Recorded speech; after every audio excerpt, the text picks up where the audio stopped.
तो अब ऐसे विलयन के बारे में पढ़ेंगे जो राउल्ट के नियम से धनात्मक विचलन दर्शाने वाले अनादर्श विलयन। हेडिंग को देख रहे हैं अनादर्श, क्योंकि आदर्श विलयन की तो बात हो गई है। अब अनादर्श विलयन हमने कहा जो कि जो राउल्ट के नियम को फॉलो नहीं करते हैं। अब तो वो जो राउल्ट के नियम से धनात्मक विचलन दर्शाते हैं और वो जो राउल्ट के नियम से ऋणात्मक विचलन दर्शाते हैं। तो धनात्मक विचलन दर्शाने वालों को देखेंगे तो इनमें होता क्या है, देखो कि ये वे विलयन होते हैं जिनमें दो घटकों को मिलाने पर अंतःक्रिया बल के परिणाम में कमी आ जाती है।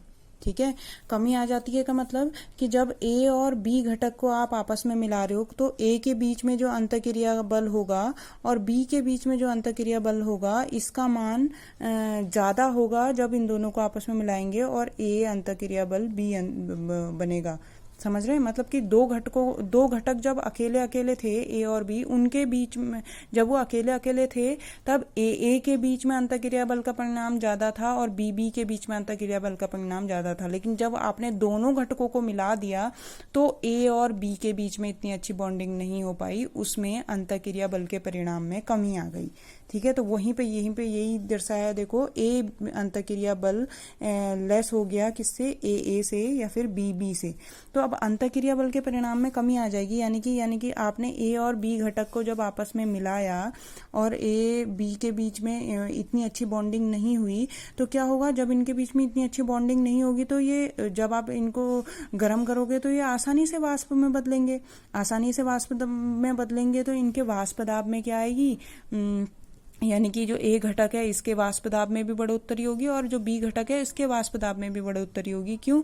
क्योंकि इसमें अंतःक्रिया का बल, ये बीच में अंतःक्रिया बल का परिणाम इतना ज्यादा नहीं है और इनको वाष्प में परिवर्तित होने के लिए ये बॉन्ड इनका इजीली टूट जाएगा। ए भी आसानी से वाष्प में परिवर्तित हो रहा होगा, बी भी आसानी से वाष्प में परिवर्तित हो रहा होगा। तो सेकेंड पॉइंट यही है कि परिणाम स्वरूप जो इनके घटक हैं ए और बी, इनके वाष्प दाब में बढ़ोतरी हो जाती है।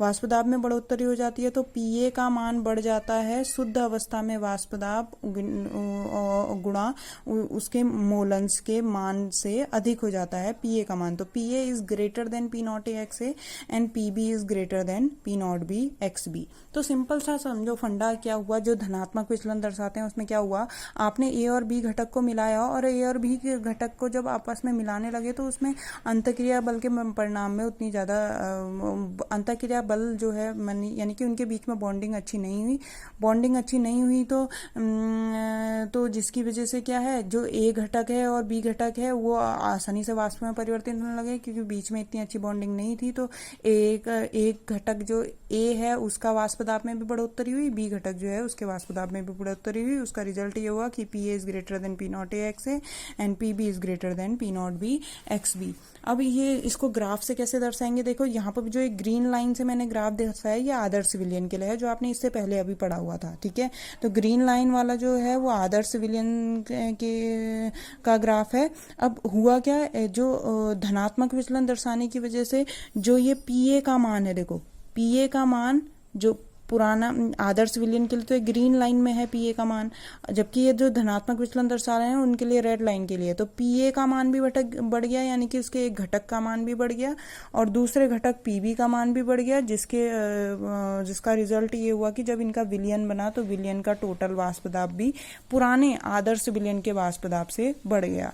तो यहाँ पे ये क्या शो कर रहे हैं, धनात्मक विचलन, क्योंकि वेपर प्रेशर ऊपर को बढ़ रहा है ना, तो ये धनात्मक विचलन शो कर रहे हैं। ठीक हो गया। अब अगली प्रॉपर्टी क्या हुई, जो ये इस तरह का धनात्मक विचलन शो करेंगे तो उसमें डेल्टा वी भी धनात्मक होगा। डेल्टा वी मतलब आयतन में आपको बढ़ोतरी मिलेगी। सिंपल मैं एग्जाम्पल एक बता रही हूँ, ठीक है, एग्जैक्ट एग्जाम्पल नहीं है, एग्जाम्पल ये बता रही हूँ कि माना आपने ए और बी घटक को आपस में मिलाया तो ए घटक अगर आपका जो ए घटक है वो अगर सपोज 2 ml था और बी घटक भी 2 ml था, जो आपने मिलाया तो जो विलयन बना टोटल तो वो 4.4 ml बन गया, यानी कि आयतन में थोड़ी बहुत बढ़ोतरी हो जाती है। ठीक है, ऐसे विलयन जो आदर्श विलयन से धनात्मक विचलन दर्शाते हैं, यानी कि जो राउल्ट के नियम से धनात्मक विचलन दर्शाते हैं, उसमें डेल्टा एच का मान भी पॉजिटिव आता है। डेल्टा एच का मान पॉजिटिव आता है यानी कि आपको ए और बी का अगर विलयन बनाना है तो आपको बाहर से ऊर्जा देनी पड़ती है। क्यों? क्योंकि ए और बी के बीच में इतनी स्ट्रांग बॉन्डिंग नहीं होती। तो ए और बी को अपने अगर जबरदस्ती उसका विलयन बनाना है तो आपको बाहर से ऊर्जा देनी पड़ेगी, तो विलयन बनाने के लिए ऊर्जा देनी पड़ती है। ठीक है, इसका एग्जाम्पल क्या हो गया, एग्जाम्पल है एथिल अल्कोहल और साइक्लोहेक्सेन। ठीक है। एसीटोन और बेंजीन, ये एग्जाम्पल याद करने पड़ेंगे। तो जो धनात्मक विचलन दर्शाते हैं, इसको कैसे समझेंगे? देखो यहाँ पर हमारे पास एथिल अल्कोहल है। एथिल अल्कोहल क्या हुआ? C2H5OH। तो ये वो मैंने ये लिखा है, देखो C2H5OH, ऐसे ही C2H5OH, C2H5OH। तो ये C2H5OH है, यानी कि एथिल अल्कोहल। इनमें आपस में हाइड्रोजन बॉन्ड है। ये एक एथिल अल्कोहल के ऑक्सीजन और दूसरे एथिल अल्कोहल के हाइड्रोजन के बीच, एक एथिल अल्कोहल के ऑक्सीजन और दूसरे एथिल अल्कोहल के हाइड्रोजन के बीच में कैसी बॉन्डिंग है? ये जो डॉटेड लाइन से दिखाई है, दिस इज हाइड्रोजन बॉन्डिंग। ठीक है, हाइड्रोजन बॉन्डिंग है। अब जब ये एथिल अल्कोहल में आप साइक्लोहेक्सेन मिला रहे हो, तो साइक्लोहेक्सेन का मतलब क्या हुआ? सिर्फ ये, हाँ, बीच में गोला नहीं आएगा क्योंकि वो बेंजीन बन जाएगा। तो साइक्लोहेक्सेन जब आप मिला रहे हो, तो साइक्लोहेक्सेन क्या करता है? ये बीच में हाइड्रोजन बॉन्डिंग को तोड़ देता है, और हाइड्रोजन बॉन्डिंग तोड़ने के बाद अपना जो है, अब अपना ये एथिल अल्कोहल के साथ इतना स्ट्रांग बॉन्ड नहीं बना पाता है। ठीक है, तो उसका जो पहले से मौजूद अंतःक्रिया बल था, उसको तो उसने तोड़ दिया, लेकिन अपना फिर एथिल अल्कोहल के साथ इतना मजबूत बॉन्ड नहीं बना पाया, जिसके कारण जो विलयन है वो राउल्ट के नियम से धनात्मक विचलन शो करता है। ठीक हो गया। ऐसी है राउल्ट के नियम से जो ऋणात्मक विचलन दर्शाने वाले अनादर्श विलयन। तो राउल्ट के नियम से जो ऋणात्मक विचलन दर्शाएंगे, उनके विलयनों में क्या होगा कि जब आप ए और बी घटक को आपस में मिलाओगे, तो अंतःक्रिया बल के परिणाम में बढ़ोतरी हो जाएगी, यानी कि ए के बीच में जो बॉन्डिंग थी और बी के बीच में जो बॉन्डिंग थी, उससे ज्यादा बॉन्डिंग हो जा रही है जब आप विलयन को मिला रहे हो, यानी कि दोनों घटकों को मिला रहे हो, और ए और बी के बीच में ज्यादा बॉन्डिंग हो जा रही है। तो ए और बी के बीच में ज्यादा अंतःक्रिया बल हो जाएगा, ए और बी अंतःक्रिया बल से ज्यादा अंतःक्रिया बल होने के कारण क्या हो जाएगा? अब ये जो दो घटक हैं, ये वाष्प में आसानी से परिवर्तित नहीं हो पाएंगे, तो इनके वाष्प दाब में भी घटक कमी आ जाएगी। तो ए घटक का वाष्प दाब is less than P0A and PB is also less than P0B XB। अब इसका ग्राफ कैसे बनेगा? देखो, ग्राफ बनाने के लिए सिंपल, पहले आदर्श विलयन का हम ग्राफ बना लेते हैं। XA=1 ले लेते हैं, XB=0 ले लेते हैं, वैसे ही यहाँ पे XB=1 ले लेते हैं और XA=0 ले लेते हैं। यहाँ पे इन दोनों को हम मिला रहे हैं, XA प्लस XB। XA का यहाँ पे कुछ वाष्प दाब ले लेते हैं P0A, और XB का वाष्प दाब यहाँ पे लिख लेते हैं P0B। ठीक है, जब हम इनको मिला रहे हैं, जैसे यानी कि जैसे जैसे इधर को बढ़ते जा रहे हैं, वैसे वैसे शुद्ध घटक के वाष्प दाब में कमी आती जा रही है। ये आदर्श विलयन का बन रहा है अभी।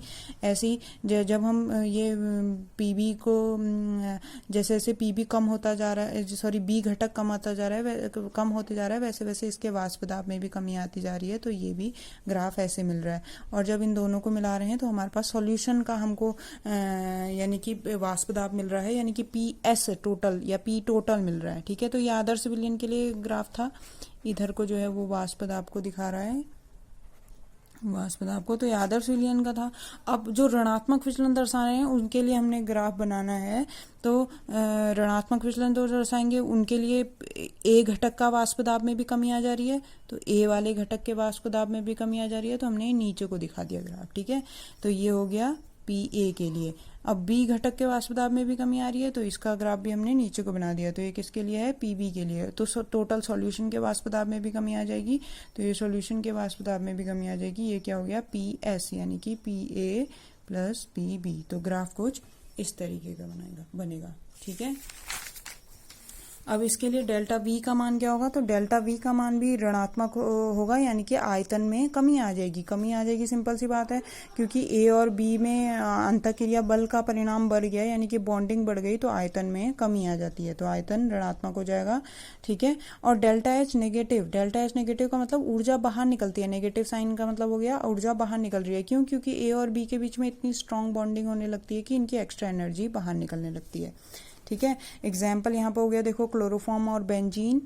तो याद रखना, इसका एग्जाम्पल कैसे याद रखोगे? जहां पर कहीं पे दो घटकों के बीच में बहुत अच्छी बॉन्डिंग हो सकती है, वहां पर ये राउल्ट के नियम से ऋणात्मक विचलन दर्शाएंगे। ठीक है, जहां पर अच्छी बॉन्डिंग हो सकती है, जैसे हम यहाँ पे एग्जाम्पल ले रहे हैं, देखो, एसीटोन और क्लोरोफॉर्म का। तो ये एसीटोन है CH3, C double bond CH3, और क्लोरोफॉर्म है जो कि क्या है? CHCl3, जो कि क्लोरोफॉर्म है CHCl3। तो यहाँ पे क्या है देखो, क्लोरोफॉर्म का हाइड्रोजन और एसीटोन का ऑक्सीजन, ये इसमें पार्शियल नेगेटिव है, इसमें पार्शियल पॉजिटिव चार्ज है, तो इन दोनों के बीच में अच्छी बॉन्डिंग बन जाती है, बेसिकली हाइड्रोजन बॉन्ड बन जाता है। तो ये ए और बी दो घटक इसको मान लो, तो ए और बी घटक को मिलाने पे इनके बीच में अच्छी बॉन्डिंग हो जा रही है, तो जिसकी वजह से वाष्प दाब में कमी आ जा रही है और शुद्ध जो उनके घटक हैं ए और बी के वाष्प दाब में भी कमी आ जा रही है। तो ये राउल्ट के नियम से ऋणात्मक विचलन शो कर रहे हैं। ठीक है, तो ये कुछ है। अच्छा, एक और लास्ट टॉपिक आज का पढ़ लेते हैं, जो कि है स्थिर क्वाथी। स्थिर क्वाथी मतलब होता है एजीओ, AGEO, ठीक है, एजियोट्रॉप्स। स्थिर क्वाथी, देखो नाम से समझ में आ रहा है, स्थिर मतलब कांस्टेंट, क्वाथी मतलब क्वथनांक, यानी कि जिसको हम कहते हैं क्या, बॉइलिंग पॉइंट। तो कांस्टेंट बॉइलिंग पॉइंट, तो होता क्या है देखो, कुछ ऐसे मिश्रण होते हैं, अगर आपको कुछ ऐसे मिश्रण भी मिलेंगे जिनका कुछ निश्चित संगठन होगा, यानी कि जिसमें जैसे कि कोई ऐसे मिश्रण मिलेंगे ए और बी को आप जब मिला रहे हो, माना ए का घटक आपने माना नहीं, वो फिक्स होगा, फिक्स घटक लेने पर ही आपको स्थिर क्वाथी मिलेंगे। ठीक है, ये ध्यान में रखना, फिक्स जब आप लेते हैं तो तभी आपको, तो जब हम संगठन उनका कांस्टेंट लेंगे। ठीक है, तो क्या लिखा है देखो, द्रव के ऐसे मिश्रण जो संगठन में बिना परिवर्तन के समान ताप पर उबलते हैं, यानी कि वो दोनों घटक, वरना जनरली होता क्या है, जब आप ए और बी घटक को मिलाते हो तो जरूरी नहीं है कि ए और बी दोनों समान ताप पर उबलें। तो ए अलग ताप पर उबलता है, बी अलग ताप पर उबलता है। माना कि ए अगर 30 डिग्री सेल्सियस पे उबलता है तो बी माना कि 50 डिग्री सेल्सियस पे उबल रहा है। तो हम इसको वो आसवन विधि द्वारा दोनों घटकों को अलग भी कर सकते हैं ना। लेकिन कभी कभी क्या होता है, जब हम दो घटकों को आपस में मिलाते हैं और उनका एक निश्चित संगठन लेते हैं, तो ऐसी कंडीशन भी आ जाती है कि दोनों का क्वथनांक सेम हो जाता है, यानी कि ये दोनों सेम तापमान पर उबलने लगते हैं। ऐसे विलयन को क्या कहलाते हैं, स्थिर क्वाथी कहलाते हैं। अब स्थिर क्वाथी विलयन दो प्रकार के होते हैं, एक होता है न्यूनतम स्थिर क्वाथी, न्यूनतम क्वथनांक की स्थिर क्वाथी, और अधिकतम क्वथनांक की स्थिर क्वाथी। न्यूनतम का मतलब हो गया क्वथनांक में और भी कमी हो जाती है। जैसे मैं एग्जाम्पल बताती हूँ डायरेक्ट आपको, देखो एक घटक हमने लिया पानी और दूसरा घटक लिया एथिल एल्कोहल। ठीक है, इसमें इनके दोनों के जो प्रतिशत है, संगठन है, वो निश्चित लिया है। देखो बी का द्रव्यमान प्रतिशत इसने बताया है 95.57%, तो बाकी जो बचा हुआ कितना 4 पॉइंट जितना भी होगा ये उतना परसेंट क्या है, ए है, यानी कि दोनों के घटक फिक्स हो गए ना। जब बी इतना दिया है तो 100 में से बाकी इतने को माइनस कर दोगे तो बाकी बचा क्या है, ए है। तो जब इतना इनका संगठन लेते हैं तो शुरू में तो क्या होता है देखो, अगर इनका अलग अलग क्वथनांक की बात करें तो ए का क्वथनांक 373 केल्विन है और बी का क्वथनांक 351.3 केल्विन है। ठीक है, लेकिन जब इन दोनों घटकों को मिलाते हैं तो इन दोनों घटकों का क्वथनांक फिक्स हो जाता है, जो कि ये 351.1। तो ये इन दोनों घटकों के क्वथनांक से कम क्वथनांक है, तो इसलिए ऐसे मिश्रण क्या हो गए, न्यूनतम क्वथनांक की स्थिर क्वाथी। एक और एग्जांपल ले लो, क्लोरोफॉर्म और एथिल अल्कोहल को मिलाया है, जिसमें एथिल अल्कोहल 67% है, तो बाकी 100 में से 67 को माइनस कर दो, बाकी बचा हुआ क्लोरोफॉर्म है। ए का जब हम अलग अलग क्वथनांक कहते हैं तो क्लोरोफॉर्म का क्वथनांक 334 केल्विन है और एथिल अल्कोहल का क्वथनांक 351.3 है। जब इन दोनों को मिलाते हैं तो इनके क्वथनांक में थोड़ी कमी आ जाती है, और वो कमी कितनी है देखो, 332.3। ये 334 से भी कम है और 351 से भी कम है। तो ऐसे मिश्रण हो गए न्यूनतम क्वथनांक की स्थिर क्वाथी। ये कौन दिखाते हैं, जो राउल्ट के नियम से धनात्मक विचलन दर्शाएंगे, उनका क्वथनांक में कमी आती है। ठीक है, कौन दिखाते हैं, जो राउल्ट के नियम से धनात्मक विचलन दर्शाते हैं। अब क्यों ये धनात्मक विचलन दर्शाने वाले दर्शाएंगे, देखो इसको फैक्ट को समझो। जो राउल्ट के नियम से धनात्मक विचलन दर्शाते थे, उनमें ए और बी के अंतरक्रिया के बल में मान में कमी आती थी। ए और बी के अंतरक्रिया के मान में कमी आती थी, तो ये आसानी से वाष्प में बदल जाते थे। अब जो आसानी से वाष्प में बदल जाएगा, यानी कि उसका वाष्प दाब आसानी से वायुमंडलीय दाब के बराबर हो जाएगा और वो कम ताप पर ही उबल जाएगा, इसलिए क्वथनांक में कमी आ रही है। ठीक है, तो ध्यान में रखना, जो राउल्ट के नियम से धनात्मक विचलन दर्शाते हैं वो जो है न्यूनतम क्वथनांक की स्थिर क्वाथी विलयन बनाते हैं। अधिकतम क्वथनांक की स्थिर क्वाथी में वही जो राउल्ट के नियम से ऋणात्मक विचलन दर्शाते हैं। जैसे एग्जांपल लिया देखो H2 और HCl, यहाँ पे HCl इन्होंने 20.20 ग्राम अगर लिया है, तो बाकी बचा हुआ जो है यानी कि 80 पॉइंट कितना हो जाएगा, ये नहीं 79 80 है ना, 79 बचा हुआ 79.80 जो है वो पानी ले रखा है इन्होंने। ए जो है पानी का जो क्वथनांक है वो 373 है, बी जो है HCl का क्वथनांक है 188 है, लेकिन जब इन दोनों को मिला रहे हैं तो दोनों का क्वथनांक 383 हो जा रहा है, यानी कि दोनों सेम ताप पर उबल रहे हैं जो कि 383 है, जो कि ए और बी के मान से ज्यादा है। ऐसी ये सेकेंड एग्जाम्पल है। तो यह है अधिकतम क्वथनांक की स्थिर क्वाथी। आई होप आपको समझ में आया होगा, जहां नहीं आएगा प्लीज पूछ लीजिएगा। ठीक है, थैंक यू।